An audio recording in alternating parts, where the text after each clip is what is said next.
Мен Қамысхан Саид, Жезқазған қаласының Кеңгір селосының нөмір 2 жалпы білім беретін мектебінің 8 сынып оқушымын. Жасым 14-те, үйдің үлкенімін. Мен артымнан ерген ақылды қарындасым Айман 6 сыныпта оқиды. Бүгін сіздерге өз ауылым жайлы айтпақпын. Жезқазған және Сәтпаев қалаларының аралығында орналасқан туған жерім мен үшін өте ыстық. Тәуелсіз Қазақстанымызға биыл 30 жыл.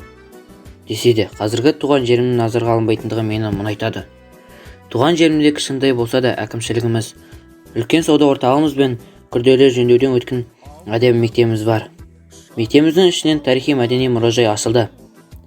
Мектепке бара жатқан жолда сыныптастарым мен көршілерімнің кішкентай іні қарындастарын мектепке жетектеп келеді. Неге? Себебі кішкентай балаларға арналған жеке балабақшаның жоқтығы. Сабақтан соң достарыммен салауатты өмір салтын ұстау мақсатында көшелерде футбол ойнаймыз. Кей кездері мектеп ауласы немесе спорт залдарды пайдаланамыз. Біз де қала балаларындай әдемі залдарға барып, спортпен шұғылданғымыз келеді. Бірақ бізде мүмкіншілік жоқ демей спорт жағын, әсіресе боксты дамытудамыз. Жетістіктер көп. Ауыл тұрғындарының әлеуметтік тұрмыстық жағдайы алдағы уақытта жақсарады деп ойлаймын. Себебі ауылымызды жақсы көретін, білімді, жігерлі біз жастар өсіп келеміз. Тұрмыстық өмірге қажетті су, газ, жарықтың да маңыздары бар. Бұл айтылған мәселеге тек менің ауылымда ғана емес екені тағы бір ойландырады.